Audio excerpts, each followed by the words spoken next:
On en vient au dossier de ce journal. Le foncier agricole, on l'a vu sur cette antenne, des terres ont été distribuées par le syndicat agricole des petits planteurs de Cadette Sainte-Rose qui revendiquaient la propriété. C'était à Goyave il y a une semaine. L'ONF a menacé de porter plainte contre les contrevenants pour toute détérioration de la nature. Bonsoir Eric Stimfling. Bonsoir Sophie. À qui sont ces terres? Eh bien Sophie, ces terres, on parle de 154 hectares, appartiennent en nue propriété au conseil départemental. La gestion a été confiée à l'ONF, l'Office national des forêts. Tout cela a été officiellement acté par un arrêté de gouvernement en date du 30 juin 1948, un document que ne reconnaît pas le syndicat des petits planteurs de Sainte-Rose, qui affirme, lui, être le légitime propriétaire de ces terres, et ce depuis 1895. Le problème est que ce même syndicat est dans l'incapacité de présenter un titre de propriété, un acte notarié ou encore un relevé cadastral qui puisse asseoir sa légitimité. Et ce n'est pas faute d'avoir essayé. Nous avons passé plus d'une heure avec eux à examiner leurs documents historiques. Alors oui, la revendication d'un accès à la propriété revient de manière récurrente dans les débats du Conseil général au cours de la première moitié du XXe siècle, mais il ne s'agit là que de débats et de motions soutenues par l'un ou l'autre conseiller général de l'époque. Il y a un accord signé en 2001. Oui, en effet, le 31 juillet 2001, Jean-François Carinco, le préfet de l'époque, avait signé avec l'Association des défenses des agriculteurs de Sarcelles un accord qui prévoyait la location de 38 parcelles à des occupants sans titre. Mais attention, il s'agit bien là de location à raison de 380 € par an et par hectare. Ces parcelles sont inconstructibles, intransmissibles et incessibles, et elles reviennent à l'ONF dès que le locataire atteint l'âge de 70 ans.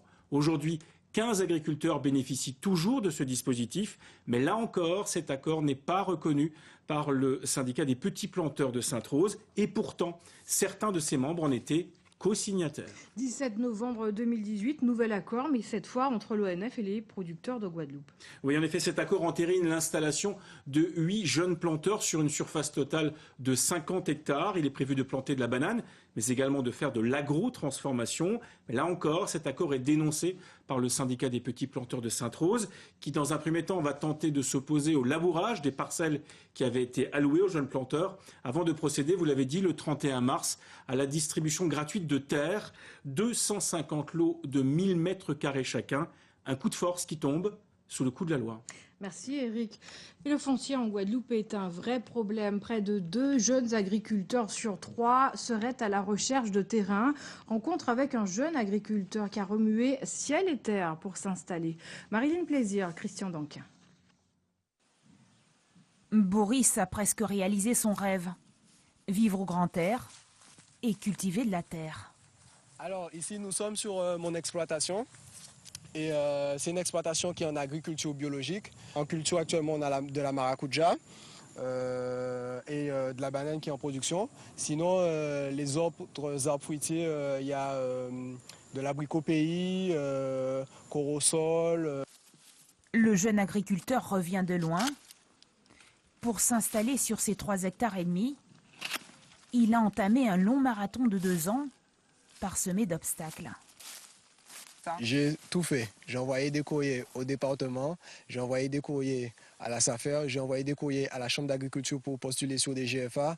J'ai échangé avec des gens, des personnes qui sont propriétaires de fonciers. Soit c'était des réponses négatives, soit on me disait qu'il n'y avait pas de foncier disponible. Par exemple, ça c'était avec la région ou le département. Et au niveau de la Chambre, ils m'ont simplement dit qu'ils transféraient la demande au GFA concerné lorsqu'il y avait une parcelle de disponible sur un GFA, mais je n'ai pas été retenu. Vous avez trouvé comment cette parcelle? Par le contact d'amis qui m'ont présenté des personnes qui souhaitaient mettre des parcelles en culture. Et donc à ce moment-là, on a signé un bail à ferme. Sur son exploitation, Boris n'a pas encore récolté les tout premiers fruits. Il n'a donc pas encore empoché de revenus. Mais le jeune homme veut surtout se lancer dans l'élevage de poulets biologiques. Son projet est bouclé. Les pouvoirs publics traînent des pieds, mais cette fois-ci pour répondre à ses demandes de subvention.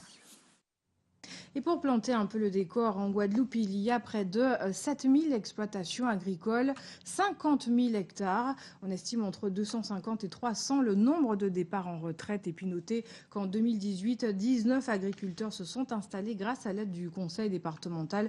Mais 200 se sont installés sans aide car ils ne correspondaient pas au profil. Cyril Césaire, bonsoir. Bonsoir. Vous êtes le président des jeunes agriculteurs. Pourquoi est-ce si difficile de s'installer ? Il est si difficile de s'installer parce que l'accès au foncier reste très difficile sur notre île.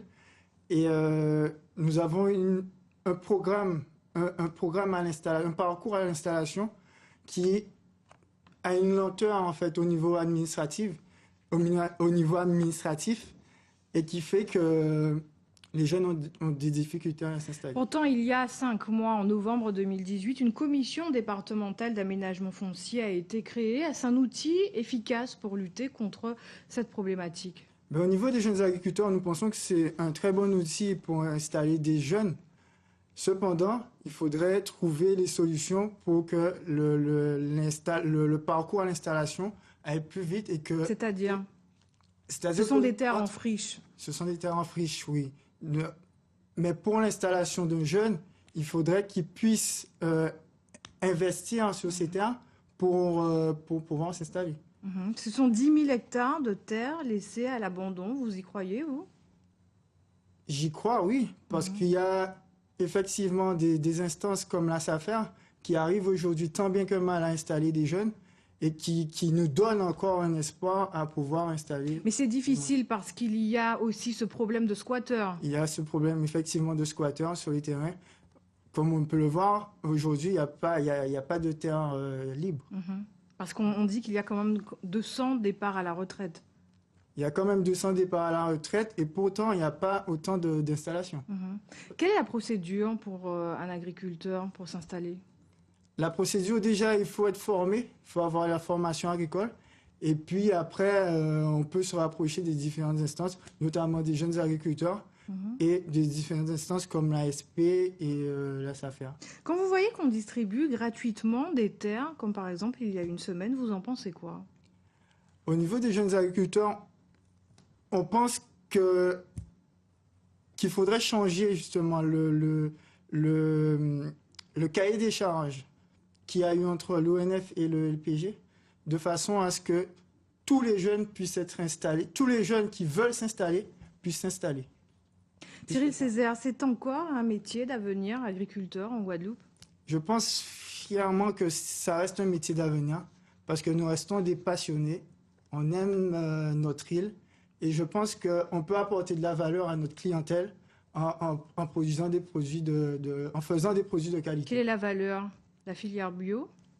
La filière bio reste un moyen de pouvoir justement apporter de la valeur à nos produits. Malgré le chlordécone ? Malgré le chlordécone, oui, parce qu'effectivement, il y a encore aujourd'hui des terres, ce ne sont pas toutes les terres qui sont polluées par le chlordécone. Merci d'être venu ce soir sur ce plateau. Merci moi. Merci beaucoup.